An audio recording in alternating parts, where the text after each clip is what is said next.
하나님의 마음을 치유하신다. 그래서 6번째 시간이 되었는데요. 오늘 나눌 말씀의 주제는 지난주에 이어서 내면의 어둠을 들여다보라 라고 하는 주제입니다. 과거의 죄와 실패 그리고 고통과 상처를 바라다 보는 잘못된 방식, 아직도 어둠이 남아있어요. 그것을 잘못된 방식으로 들여다보는 거, 이것에 대해서 그래서 바른 방식으로 바라보자, 이런 취지를 가지고 있는 것입니다. 총 6가지 형태가 있는데 지난주에는 과거 집착형, 그리고 동경형, 자기 증오형이라고 하는 것에 대해서 살펴보았습니다. 오늘은 나머지 3가지 유형에 대해서 살펴볼 것인데 네 번째 유형이 있어요. 죄송해요. 제가 잘못 썼는데 4번째 유형, 변명형이라고 하는 것입니다. 변명형. 이 유형의 대표자는 베데스다 연못에 누워 있었던 38년 된 병자, 이야기를 아시죠? 요한복음 5장에 나오는 말씀입니다. 이 사람의 명백한 어떤 병명은 나와 있지 않지만 일어서서 걸을 수가 없었고 누워서 지내야만 하는 그런 상태였던 것 같습니다. 그런데 이 사람에게 치유의 소망을 주는 장소가 있었어요. 베데스다 연못이라고 하는 곳입니다. 이 베데스다 연못, 실체는 알기가 어려워요. 그런데 이 유적지가 발견되었다고 하고 이 천사가 물을 동하는 그런 장면이 벽화로 남아있다라고 하는 것을 보면 대단히 이 말씀이 사실에 근거하여 써졌다는 사실을 알 수가 있습니다. 그래서 천사가 내려와서 물을 동하게 되면 그런 상황이 어떤 상황인지 잘 예측할 수는 없지만 하여튼 이 말씀 그대로를 이제 전해드리면 천사가 내려와서 물을 동하는 때가 있는데 그때 물이 움직인 이후에 어떤 사람이든지 가장 먼저 들어가는 사람은 그 어떤 질병에 걸렸든지 낫게 되는 일이 있었다라고 하는 것입니다. 그러니까 자기 병이 깊은 줄 알고 그 병이 낫고자 하는 소망이 있었기 때문에 항상 이 주변에 누워서 지내고 있었던 것이지요. 예수님께서 베데스다 연못에 누워있는 그를 보시고 첫 마디가 딱 이것이었습니다. 내가 낫고자 하느냐. 한번 생각해 보세요. 내가 낫고자 하느냐. 예수님의 질문이 상식적인지를 한번 생각해 보세요. 아니, 지금 낫고 싶으니까 치유의 효과가 있는 연못 주변에서 얼마나 오래 기다렸겠어요. 1년, 2년, 3년, 그 이상 5년, 10년이 됐을지도 몰라요. 병이 38년 됐다니까 그 이후에 이 연못에서 치유를 기다리면서 보냈던 세월이 아마 아주 긴 세월 있지 않았을까 싶습니다. 왜 그가 그렇게 긴 세월 동안 그 베데스다 연못가에서 누워서 지내고 있었겠습니까? 낫고 싶으니까 그렇게 그 자리에 있었던 것이지요. 그런데 왜 이렇게 당연한 것처럼 보이는 질문을 첫 번째 질문으로 꺼내 놓으셨던 것인가? 예수님께서는 이 병자가 38년 된 병자예요. 병이 아주 오래고 이 병은 아주 깊은 병. 그 당시 의술로나 약으로는 전혀 치유할 수 없는 질병. 이 아주 깊은 질병이었지만 이것보다 더 깊은 그의 마음속에 있는 질병을 하나 보셨기 때문인 것입니다. 내가 낫고자 하느냐? 예수님께서 물으셨을 때 이 사람이 뭐라고 대답을 하느냐? 요한복음 5장 7절 말씀. 주여, 물이 움직일 때에 나를 못에 넣어주는 사람이 없어 내가 가는 동안에 다른 사람이 먼저 내려가나이다. 내가 낫고자 하느냐? 뭐라고 대답해야 돼요? Yes! Yes! 제가 낫고 싶습니다. 이게 상식적인 대답이잖아요. 그런데 그게 yes or no 이렇게 대답을 하는 것이 아니라 원래는 yes or no 이렇게 대답을 해야 돼요. 그런데 그렇게 대답을 하는 것이 아니라 지금 자기가 낫지 못하는 이유, 자신이 피해자라고 하는 사실을 내세우고 있다는 사실을 보게 된다는 것입니다. 물이 동할 때 아무도 나를 거들어주는 사람이 없습니다. 다른 사람이 먼저 내려가기 때문에 저는 나을 수 없습니다. 이런 식으로 얘기를 하고 있는 것이지요. 내가 낫고자 하느냐? 예수님께서 당연한 것처럼 보이는 이 질문을 이 사람에게 첫 번째 말로써 꺼내놓으신 이유가 있는 것입니다. 치유의 효과가 있는 연못에 누워있는 병자가 낫고 싶은 것이 당연한 것처럼 보이지 않습니까? 예수님께서 물으신 것은 그거예요. 진짜 낫고 싶으냐는 거예요. 진짜 내가 낫고 싶으냐? 아직도 그 소원이 살아있느냐? 이것을 물어보셨던 것입니다. 베데스다 연못은 이 사람에게 치유의 소망을 주는 장소였던 것은 분명해요. 그래서 나도 저기에만 가장 먼저 들어갈 수 있다면 나올 수 있을 텐데, 이런 소망이 있었기 때문에 그 자리에 항상 있었던 것이 있지요. 그러나 그는 이 소망을 주었던 이 장소는 그에게 실패와 좌절, 낙심을 안겨준 장소이기도 했습니다. 누워있는 몸으로 물이 통할 때 기어가 가를 수밖에 없었던 것 같아요. 막 물이 통하는데 막 물이 움직이기 시작했어요. 그래서 어떻게 해서든지 최선을 다해서 가보지만 다리가 성한 사람이 있잖아요.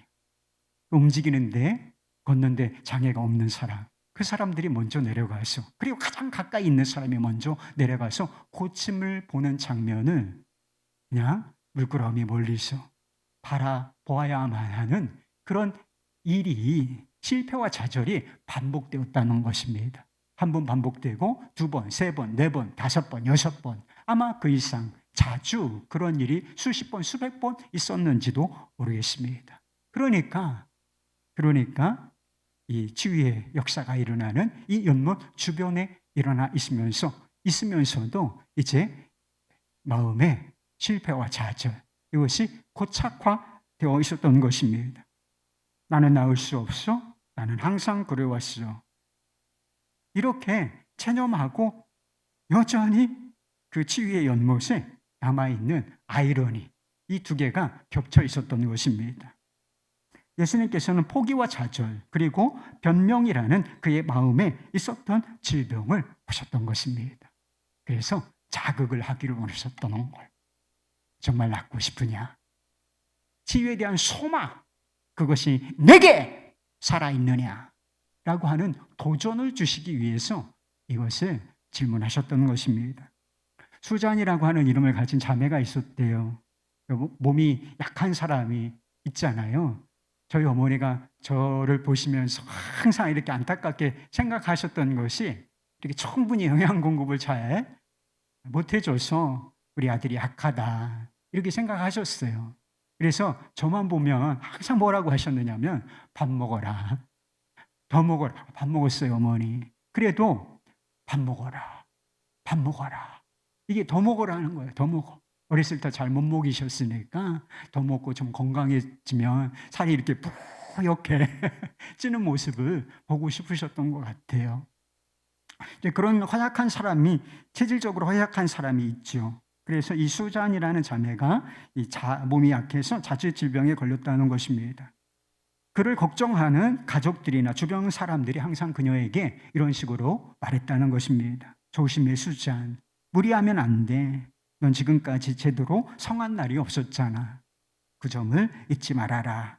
주변 사람들이 항상 걱정해 주는 말로 한 거예요. 너는 약해. 너는 약해. 그걸 잊으면 안 된다. 조심해야 해.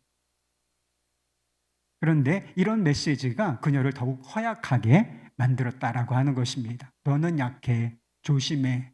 이 메시지가 반복되다 보니까 믿음은 들음에서 난다고. 나는 약해. 나는 약해. 나는 항상 그래. 라고 하는 이 메시지가 이 고착화된 것입니다. 이제 삶의 사고방식이 되고 삶의 방식으로 전환되었다라고 하는 것입니다. 나는 그래. 나는 약해. 라고 하는 이것이, 이 메시지가 사고방식으로서 고착화되자 한 가지 흐름이 생기는데, 어떤 흐름이 생기기 시작하느냐. 그녀에게 어떤 일과 책임이 주어져요. 일이 주어지고 책임이 주어지는데 강도가 조금 센 것, 조금 더 일을 하고 조금 더 신경을 써야 하고 조금 더 적극적으로 책임을 감당해야 하는 그런 일이 주어지면 몸이 아프기 시작했다는 거예요. 몸이 아픈 사람에게 뭐 더 일해라, 더 책임을 져라, 더 적극적으로 뭘 해라 라고 말하기는 좀 어렵잖아요. 아유, 가서 쉬어. 아유, 됐어. 안 해도 돼. 이렇게 하게 되잖아요. 그러니까 뭔가 큰 부담을 이제 떠안게 되면 병이 나니까 이게 일을 회피할 수 있는 수단이 되고, 일은 회피해서 일은 하지 않게 되었지만, 책임은 지지 않게 되었지만 결국 시간이 지나서 그런 자신에 대해서 실망하고 화가 났다는 것입니다. 그녀는 자기도 몸만 건강하다면 교회 사역과 사회생활에 적극적으로 참여해 보고 싶고 그럴 수 있다고 생각했지만 항상 그녀는 나는 약해, 나는 그랬어 라고 하는 그런 생각에 머물러 있었다는 것입니다. 그런데 그녀에게 치유의 계기가 찾아온다는 것입니다. 38년 된 병자의 모습, 오늘 이 본문 말씀 속에서 자신의 모습, 내가 낫고자 하느냐, 예수님께서 이 속을 찌르는 이 질문을 하셨는데, 이 질문을 통해서 자기 자신을 바라보게 되었던 것입니다. 항상 변명하고 도망치려고 하는 이 모습을 발견을 하게 되었던 것입니다. 그래서 예수님의 질문 속에서 고통스럽지만 자신의 현실, 이것을 직시하게 되었다는 것입니다. 그리고 하나님의 은혜가 무엇인지를 새롭게 깨닫는 눈이 열렸어요. 무조건적인 은혜, 우리가 뭘 해서 무슨 업적을 나타내어서 하나님 우리를 받아주시고 사용하시고 용서하시는 것이 아니라 그냥 무조건적으로 우리를 용납하시고 사랑하시고 지지하신다라고 하는 사실을 새롭게 깨달았다는 것입니다. 여러분, 우리가 실패해도 괜찮을까요? 여러분, 우리가 실패해도 괜찮습니까? 제가 설교 한번 죽 써도 괜찮아요? 여러분 안 괜찮을지 모르지만 우리 주님은 괜찮다고 하신단 말이에요. 늘 제가 태만하기 때문에 제가 실패하면 안 되죠. 그러나 잘 해보려고 하는데 뭐 여건이 안 되고 능력이 안 돼서 실패했어. 주님은 그러면 용납하신다는 거예요.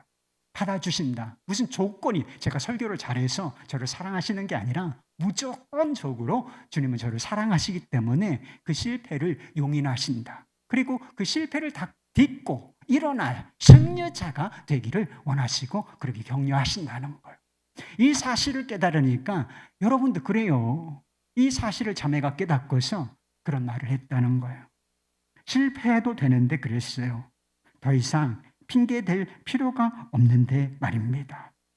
그래서 그녀는 이 책임감을 갖게 시작했고, 이 책임감, responsibility, 이 책임감, 반응하는 이 반응력, 이것을 회복한 이후에는 그녀의 육체도 건강해지게 되었다 하는 것입니다. 예수님께서는 38년 전 병자 안에 있는 포기와 좌절, 변명과 책임 전가라는 숨은 질병을 드러내신 이후에 이렇게 말씀하셨습니다. 그 사람 안에 잠들어 있던 치유에 대한 소망, 이것을 흔들어 깨우신 이후에 그에게 말씀하셨어요. 내 자리를 들고 걸어가라. 내 자리를 들고 걸어가라. 완전히 절망하고 완전히 포기했다면 이 말씀에 반응하지 않았을 거예요. 그러나 주의 말씀으로 인해서 이 사람의 죽었던 이 마음이, 반응력이 살아난다는 것입니다. 치유는 불가능한 일이라고 변명만 늘어놓던 그가 이제 이 말씀에 반응을 하게 되는 것을 본다는 것입니다. 그 사람이 곧 나아서 자리를 들고 걸어가니라. 패배자가 승리자가 되는 순간이었던 것이죠. 존 스토슬이라고 하는 흑인이 있었습니다. 흑인들은 노예였고, 그리고 인종차별이 지금도 존재합니다. 미국이 아주 개방된 나라고, 그리고 민주화된 나라 있지만 아직도 뭐 이렇게 인종차별이 여전하다는 그런 이제 이야기가 있어요. 그런 인종차별의 피해자는 누구이냐? 흑인들이에요. 유색인종들입니다. 그러나 그는 너무나 많은 흑인들이 피해의식에 빠져서 모든 문제의 원인, 책임을 인종 차별에 돌리고 있다는 사실을 대단히 못마땅하게 생각했다는 것입니다. 왜 우리가 못 사는 거예요? 왜 우리에게 직업이 없는 것입니까? 왜 우리가 소득이 적은 것인가? 인종차별주의 때문에 그래. 우리가 다 피해자 아니겠어요?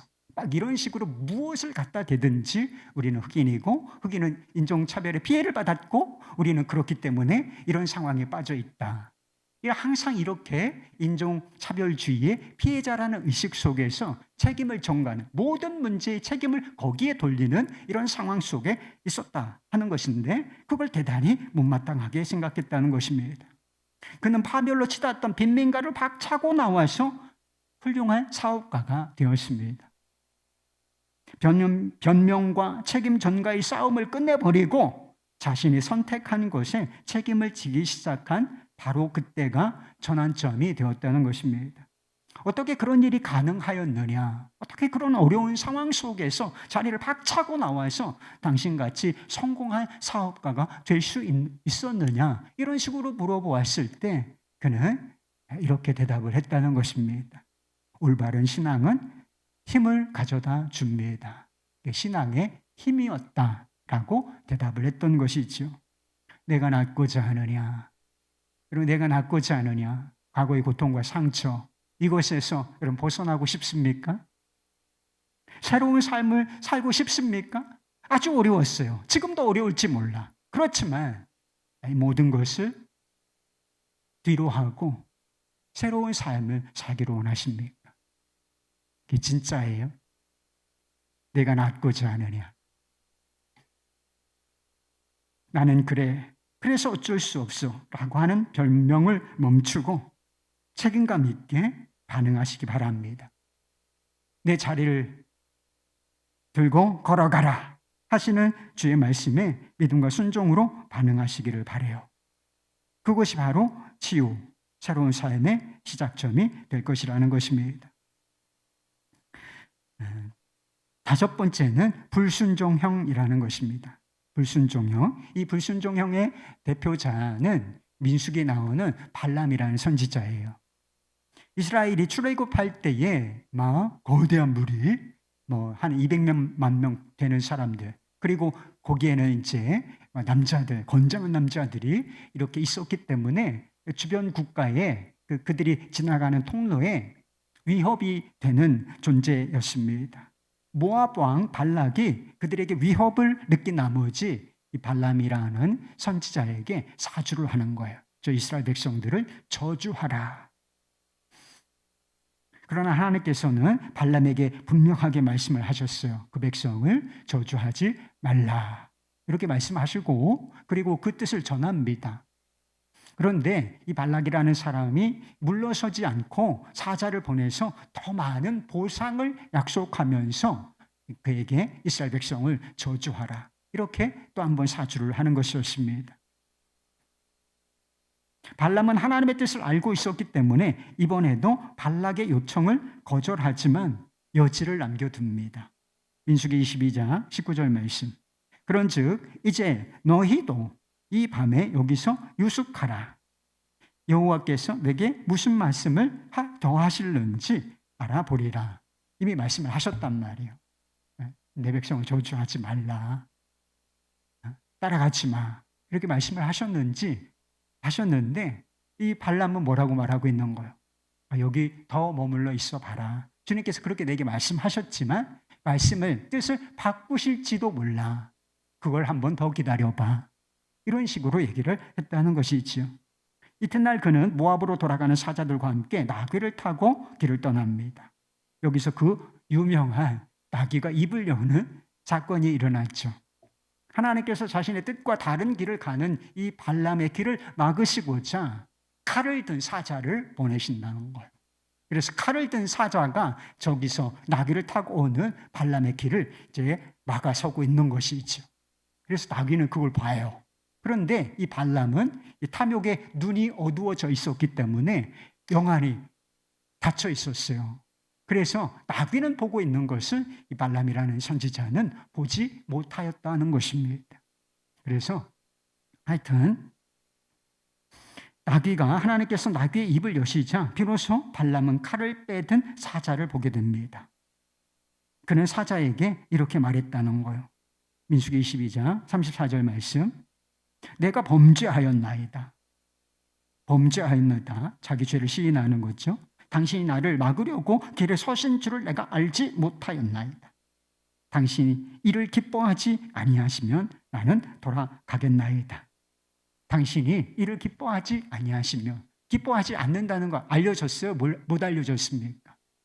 가지 말라고 하나님께서, 저주하지 말라고 이미 여러 차례 확인을 시켜 주셨음에도 불구하고 발람은 여전히 아냐이라고 말하면서 여지를 두고 순종을 미루어 두고 있다는 것이지요.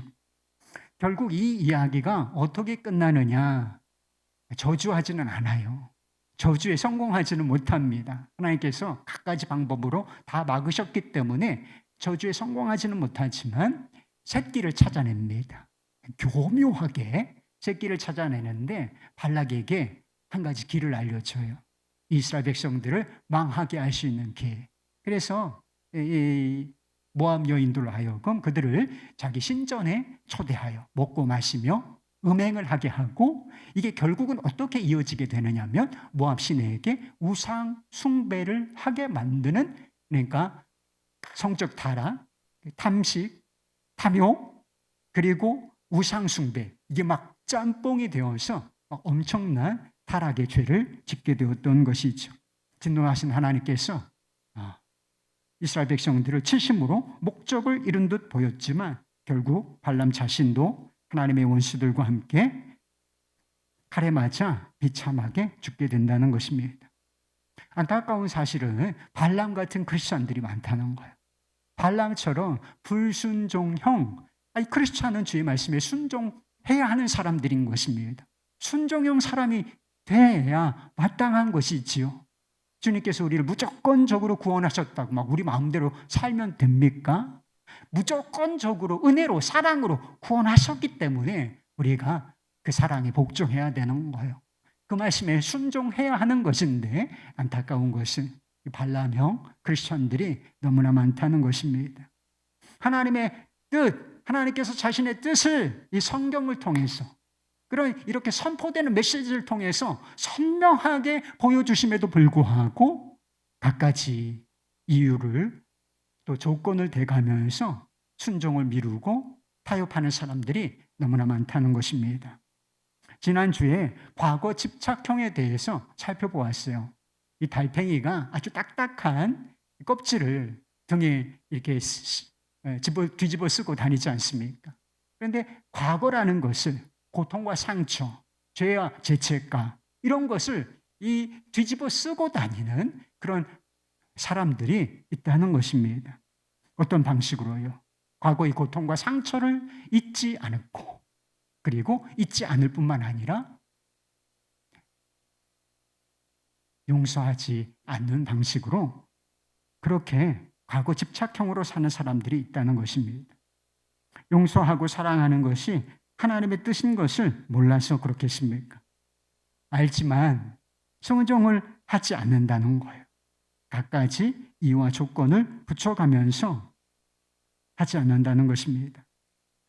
제자들이 어떤 시점에 예수님께 용서에 관한 질문을 했던 적이 있다고 했습니다. 그래서 마태복음하고 누가복음이 비슷한 듯 하지만 상황이 약간 좀 다른 상황이, 같은 말씀인데 조금 상황이 다르게 나와요. 그래서 형제가 내게 잘못을 했을 때 몇 번이나 용서해 주면 되겠습니까? 베드로가 물었다 그랬죠.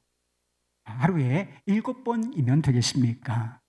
그럴 때 마태복음에는 그 7번을 70번이라도 해라 이렇게 말씀을 하셨다고 하셨죠. 그런데 누가복음에는 이렇게 나와요. 17장 4절.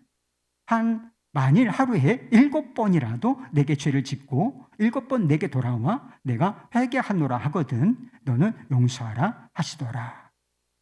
이 말씀을 듣고서 사도들의, 제자들의 반응이 기록되어 있는데 제자들이 이구동성으로 우리에게 믿음을 더하소서라고 구했다는 것입니다.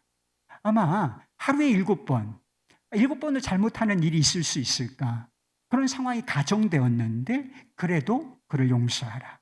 7번 잘못하고 7번 와서 용서하. 내가 잘못했으니 용서해달라. 이렇게 구하면 그를 용서하라. 이렇게 말씀을 하셨는데 이것이 불가능하게 느껴졌던 모양이에요. 너무 부담스럽게 느껴졌던 모양입니다. 그래서 뭘 구하고 있는 거예요? 더 큰 믿음을 구하고 있는 것이지요. 더 큰 믿음은, 그런 일은 우리 힘으로서는 불가능합니다. 더 큰 믿음을 주셔야 가능한 일입니다. 이런 뜻을 담고 있었던 것이죠. 그러나 그 말을 들으시고 예수님께서는 이렇게 대답을 하셨다는 것입니다. 17장 6절, 주께서 이르시되 너희에게 겨자씨 한 알만한 믿음이 있었더라면 이 뽕나무더러 뿌리가 뽑혀 바다에 심기어라 하였을 것이요 그것이 너희에게 순종하였으리라. 많은 사람이 제자들처럼 믿음, 기도 이것조차 불순종의 핑계로 삼는다는 것입니다. 더 큰 믿음이 필요합니다. 하나님의 뜻이 밝혀졌음에도 불구하고 그리하라 이렇게 제시되었음에도 불구하고 지금은 불가능합니다. 우리 힘으로는 불가능합니다. 더 큰 믿음을 주십시오. 더 기도해봐야 하겠습니다. 지금은 아직 때가 아닙니다. 제 입장이 되어보세요. 막 갖가지 여러 가지 믿음, 기도, 시기 그리고 자신의 입장 이런 것들을 늘어놓으면서 순종하지 않는 사람들이 있다는 것입니다. 그러나 주님은 말씀하시는 거예요. 겨자씨 하나만한 믿음이 있어도 큰 능력이 있다. 더 큰 믿음이 필요한 게 아니라 더 기도해 봐야 하는 게 아니라 뭘 하라는 뜻인 것입니까? 순종하라. 지금은 순종해야 할 때다. 이렇게 말씀하시고 있는 것이지요. 용서는 쉬운 일이 아니에요. 정말 큰 피해의 당사자가 되면 용서는 정말 쉬운 일이 아니라는 사실을 알게 됩니다. 저에게 용서가 쉬운 일일까요? 아닙니다. 저에게도 용서는 대단히 어려운 일임에 틀림이 없습니다.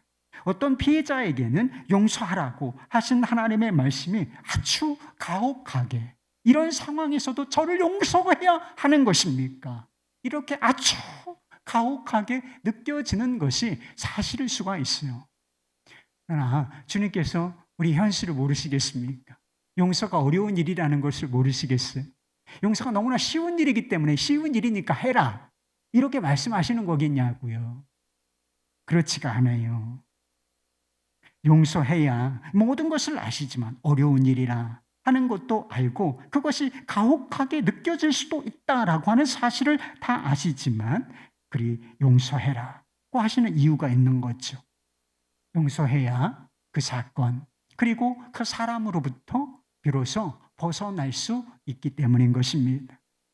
그리고 우리에게 작은 믿음이 있더라도 우리가 용서할 수 있다는 거예요. 불가능합니다. 아니다. 할 수 있다는 것입니다. 쉬운 일은 아니지만 할 수 있어요, 여러분.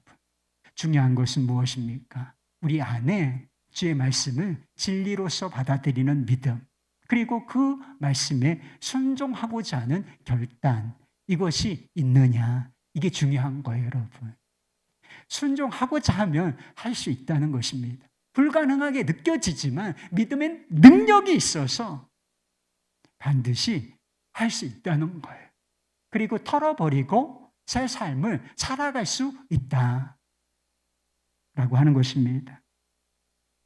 주명수 변호사라고 하는 분이 있으시대요. 주명수 변호사. 그에게는 아픈 상처가 하나 있었는데 어린 시절에 부모로부터 버림을 받았다는 것입니다. 그래서 다른 사람의 손, 혹시 고아원 같은 데서 자란 이런 상처를 가지고 있었다는 것입니다. 그래서 막 세상에 대해서, 부모에 대해서는 물론이고 세상이 나를 버렸어. 부모가 나를 버렸는데 사람들은 이렇게 확대 해석을 하죠. 그게 어린 심령에게는 이해가 되는 거예요. 여러분 버림받아봐요. 부모에게. 부모는 자녀에게 사실 전부나 마찬가지예요. 세상을 배우는 존재이죠. 그런데 그 부모로부터 배신을 당하고 버림을 받았어요. 나 혼자 이제 남아있는 것 같은 상황이 되어버립니다. 그러면 세상에 대한 분노가 생긴다니까요. 세상이 나를 버렸구나. 이제 나중엔 어떻게 생각하느냐 하면 하나님도 나를 버렸어. 이런 식으로 확대될 수가 있습니다. 그래서 세상에 대한 적개심, 분노를 가지고 살다가 복음을 만나요. 그래서 예수 복음을 전하는 검사가 되었다는 것입니다. 그러나 자기를 버린 그 어머니, 그 비정한 어머니는 용서할 수가 없었다는 것입니다. 어느 날 어머니가 찾아왔는데 자기를 보자마자 울더라는 것입니다. 그래서 아주 오랜만에 생모를 만난 거예요. 엄마라는 분이 찾아오셔가지고 막 울고 있으면 마음이 동할 만도 하잖아요. 같이 눈물을 흘릴 만도 하지만 눈물 한 방울 안 나왔다라고 하는 것입니다. 그렇게 헤어져 집으로 돌아오는데 돌아오는 길에 이런 생각이 들었다는 거예요. 그동안 나만 피해자라고 생각했었는데 어머니는 나보다 더한 억눌림 속에 일생을 사셨구나. 예수님은 나의 모든 죄를 다 용서해 주셨는데 내가 어머니를 미워해서 되게 되는 것인가. 그래서 도착하자마자 어머니에게 전화를 걸었어요. 어머니, 저는 지금까지 어머니를 미워하며 살았습니다. 어머니를 미워하며 증오하며 살았던 저를 용서해 주세요. 그렇게 용서를 고백하고 용서를 받았어요. 서로 그랬겠죠. 그리고 다시 어머니를 만났는데 어머니를 보자마자 눈물이 솟구쳤다는 것입니다. 그래서 이 나중에는 마음이 달라지고 성품이 달라지기까지 하는데 아주 마음이 따뜻하고 유머러스한 그런 성품의 소유자로 살고 있다는 것입니다. 여섯 번째 마지막 유형은 요행심형이라고 하는 것입니다. 다윗은 탁월한 믿음, 하나님께서 인정하실 정도로 믿음의 사람이었지만 그의 삶에 고난과 고통이 없었던 것은 아니에요. 하나님께서 다윗을 특별하게 여기셨던 것 같습니다. 그렇다고 해서 우리 모든 인생이 겪는 고난과 고통 거기에서 면제시켜 주셨냐, 완전히 보호해 주셨냐, 안 그랬다니까요.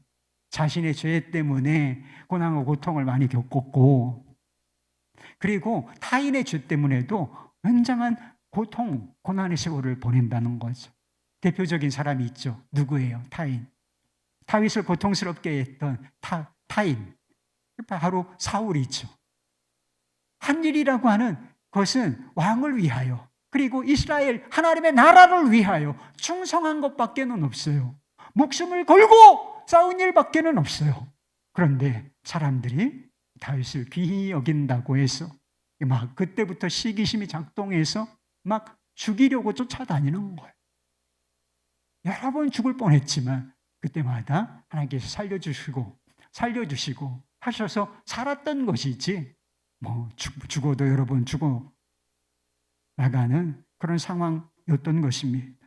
물론 하나님께서 훈련으로 허락하신 고난의 광야도 있었던 것이고요. 다윗의 마음에 극도의 고통을 안겨줄 여러 사건이 있는데 그 중에도 아마 이것이 최고의 사건일 수도 있겠다고 싶은 것이 있는데 아들 압살롬이 반역을 일으킨 사건이었습니다. 왕의 자리가 있어요. 왕은 누구예요? 아버지 다윗이죠. 다윗인데 그 아들 압살롬이 그 아버지의 왕위를 빼앗고자 반역을 일으킨 거예요. 신하가 믿고 있었던 신하가 반역을 일으켜도 얼마나 고통스럽겠습니까? 얼마나 배신감을 느끼겠어요. 그런데 자기 몸에서 나온 이 아들이 아버지 목에 칼을 겨누는 상황. 당신의 자리를 내어놓으시오! 무력으로 이 혁명을 일으킨, 반역을 일으킨 이 상황이 얼마나 상처가 되고 고통스러웠겠어요. 아버지와 아들 양 진영의 치열한 전투 중에 묘한 사건이 하나 벌어지는데 이 압살롬이 나귀를 타고 가다가 머리가 아주 멋있었던 것 같아요. 그래서 막 이렇게 얼굴이 엄청 잘생긴 훈남이 머리를 막 휘날리면서 머리가 길었다 그랬어요. 막 이제 나귀를 타고 가는데 머리가 너무 길었던 거라. 그래서 이렇게 상수리 나무가 우거져 있는데 거기 머리가 걸려서 이제 나귀는 빠져나가고 머리만 이렇게 대롱대롱 매달려 있는 꼼짝 못하는 상황이 됐던 거죠. 그래서 다윗은 그래도 반역자지만 자비를 베풀어 줄 것을 신하들에게 요청했어요.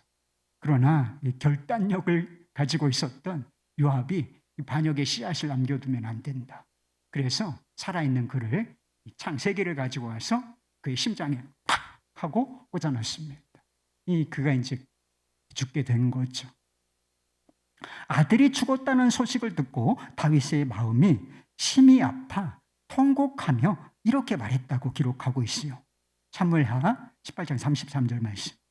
내 아들 압살롬아, 내 아들 압살롬아, 차라리 내가 너를 대신하여 죽었다면. 압살롬 내 아들아 하였더라. 왕이 아들이 죽었어요. 통곡할 만도 하죠, 정말. 이렇게 통곡하니까 반역을 진압한 승리의 기쁨, 승리를 얻은 거란 말이에요. 이 나라가 뒤집어질 수 있는 상황 속에서 반역의 우두머리를 제압함으로 말미암아 이 승리를 얻었는데 이 승리의 기쁨이 그냥 이게 싹 사라진 거예요. 초상집처럼 변했어요. 아들이 죽었다는 사실은 분명히 슬프고 통곡할 만한 일이었어요. 충분히 그래요. 이해할 만한 구석이 있습니다. 그러나 다윗이 잊은 것이 있었어요. 다윗은 한 가정의 평범한 가장 정도가 아니었다는 거예요. 이스라엘, 하나님이 통치하시는 나라, 이 나라를 이끌어가는 지도자, 왕이었다는 사실인 것입니다. 그리고 아들이긴 했지만 이 압살롬이 반역을 일으킨 반역자라고 하는 사실, 이것을 잊었다는 것입니다. 이 점을 잊은 채 슬픔에 빠진 나머지 내가 너를 대신하여 죽었더라면, 내가 너를 대신하여 죽었더라면 네 아들 압살롬아. 현실성이 있어요, 없어요? 이럴 법도 하지만 현실성이 없는 반응을 보이고 있었던 것입니다. 자신이 누구이고 현실이 어떻게 돌아가는지를 잊은 다윗을 요압이 아주 신랄하게 비판합니다. 사무엘하 19장 6절 7절 말씀. 만일 압살롬이 살고 우리가 다 죽었다면 왕이 마땅히 기쁘게 여기실 뻔하였나이다. 비꼬고 있는 거죠. 이제 곧 일어나 나아가 왕의 부하들의 마음을 위로하여 말씀하옵소서. 그렇지 않으면 이 상황이 어찌 돌아갈지 모릅니다. 왕이 나라를 잃으실 수도 있을 것입니다. 다윗에게 이 말은 좀 독해요, 사람이. 요압이 독한 구석이 있어. 이 말은 다윗이 듣기에는, 아들을 잊은 아버지가 듣기에는 대단히 아픈 말이었음에 틀림이 없어요. 그러나 이 아픈 말이, 비판이 다윗의 현실 감각을 일깨운다는 것입니다. 그래서 정신을 차리고 자기가 누구인지를 되돌아보고, 그래서 나가서 백성들을 격려하고 다시 이 나라를 안정시키는 그런 상황으로 나아가는 것을 보게 된다는 것입니다. 스코펙이라고 하는 사람이 아직도 가야 할 길에서 그런 말을 했대요. 정당한 고난이라는 현실이 있는데 이것을 회피하려는 마음은 모든 정서 질환의 뿌리가 된다라고 했다는 것입니다. 모든 정서적인 문제, 영적인 문제들의 원인, 그 뿌리가 무엇이냐? 현실을 고통스럽다는 이유로 그 현실을 회피하려는 데서 온다는 거예요. 그리고 미쳐버린다는 것입니다. 도망치고 현실을 직시하지 않고 그것이 고통스럽다는 이유로 그것을 회피하게 되면 어떻게 되느냐? 건강한 삶을 살아가는 게 아니라 정신질환에 걸린다는 거예요. 제대로 된 삶을 판단력, 분별력 이런 것을 상실하고 해서 피폐한 삶을 살게 되는 원인이 거기에 있다는 것입니다.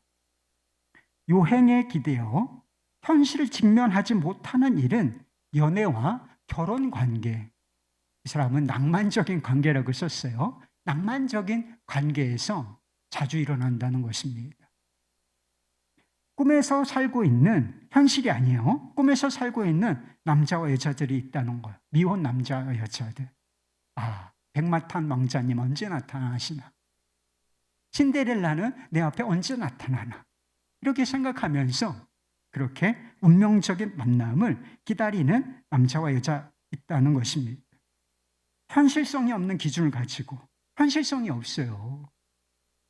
현실성이 없는 기준을 가지고 운명적인 만남을 기대하며 사실은 주변에 좋은 남자, 좋은 여자, 하나님이 허락하신 기회가 있음에도 불구하고 현실성이 없는 기준을, 요행심을 가지고 이런 기회들을 다 놓쳐버리고 허송세월하는 사람들이 되게 많다는 거예요.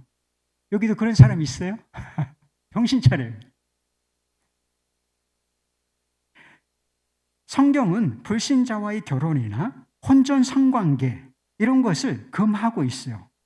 그럼에도 불구하고 요행에 기대어서 현실을 직시하지 못하는 미혼자들이 있다는 것입니다. 이 사람은 다를 거라는 거예요. 불신자하고 결혼하면 안 돼. 그리고 혼전에 성관계를 맺으면 안 돼. 그것은 죄다. 명백하게 주님께서 밝혀주셨어요. 이제 모릅니까? 오늘 이후로는 모른다고 얘기하면 안 돼요. 오늘 이후로는 절대로 모른다고 하면 안 된다. 이게 명백한 뜻인데 사람들은 요행심에 기대어서 현실 없는 상상을 펼쳐나가고 그런 일을 한다는 것입니다. 이 사람은 다를 거라고. 그리고 세상님 보세요. 요새 동거가 막 보편화되고 있어요. 세상이 다 그런데 어쩔 수 없는 일 아니냐.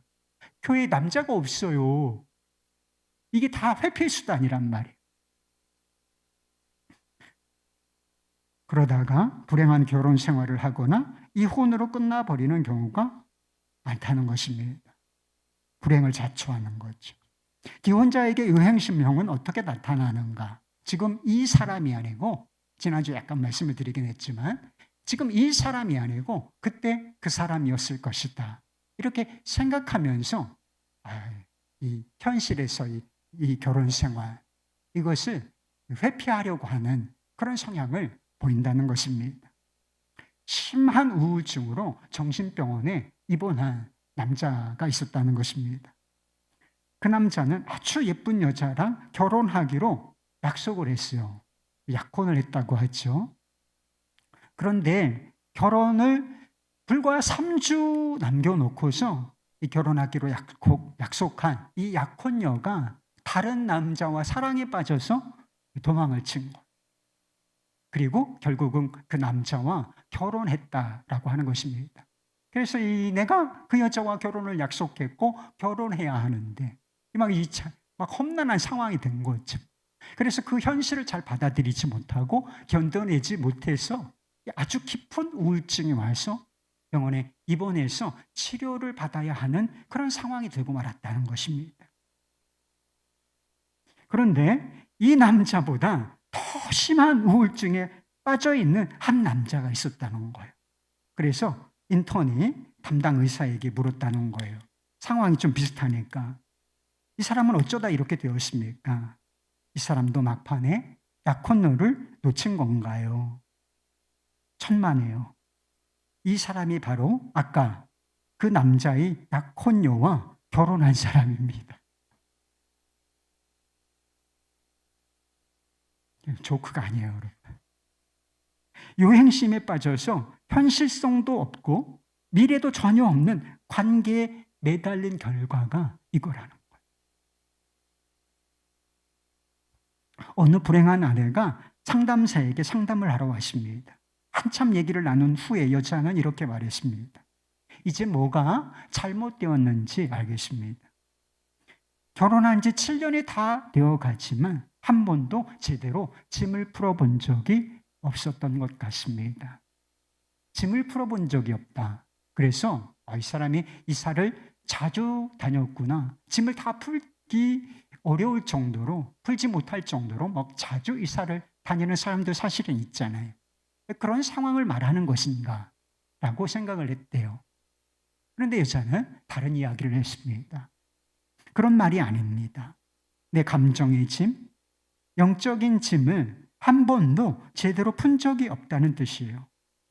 이 사람을 남편으로 생각하고 내 마음을 온전히 준 적이 한 번도 없어요. 대학 다닐 때 연애했던 남자들이 늘 잊혀지지 않아요. 그중 한 사람과 결혼을 했어야 옳았다는 생각이 들어요. 지금 남편도 좋은 사람이지만 나는 남편을 정당하게 대해오지 않았어요. 요행심을 버리고 하나님의 도움으로 결혼 생활을 제대로 잘 꾸려나가야 할 텐데요. 라고 했다는 것입니다. 여러분, 결혼 생활 행복하십니까? 결혼 생활은 무조건 행복해야 돼. 그런데 왜 결혼 생활이 왜 불행할까? 여러 가지 이유가 있을 수 있죠. 한번 생각해 보세요. 이것과 관련 지어서 여러분은 여러분의 배우자를, 남편이나 아내를 정당하게 대하고 있습니까? 지금 그 배우자에게 마음을 온전히, 여러분의 삶을 온전히 주고 있습니까? 요행심을 버리고 하나님께서 허락하신 현실, 그때 그 사람 아니고 여러분, 그 누구 아니고, 하나님께서 지금 허락하여 주신 현실, 지금 허락하신 가정, 지금 허락하신 배우자, 지금 허락하신 자녀, 여기에 마음을 온전히 주고 있는가? 라고 묻는 것입니다. 그럴 때 하나님께서 약속하신 결혼 생활의 축복이 그 관계에 임하는 것입니다. 하나님께서는 결혼을 명령하시고 축복을 blessing 하시겠다 약속하셨는데, 하나님께서 허락하신 현실, 그것을 기쁨으로 받아들이고 거기에 마음을 주고 거기서부터 시작할 때 하나님께서 기뻐하시는 결혼 생활이 거기서부터 시작된다는 것입니다. 우리가 변명과 불순종과 요행심을 버리고 하나님의 말씀에 믿음과 순종으로 응답하면 하나님께서는 우리가 지금 과거에 어떤 일을 겪었고 지금 우리가 어떤 상황에 있다 할지라도 새 일을 행하실 것입니다. 이사야 말씀을 들으십시오. 이사야 말씀을 여러분의 마음에, 삶에 새겨 넣으십시오. 너희는 이전 일을 기억하지 말며 옛 일을 생각하지 말라. 보라, 내가 새 일을 행하리니 내가 나타낼 것이라. 반드시 내가 광야에 길을, 사막에 강을 내리라. 할렐루야.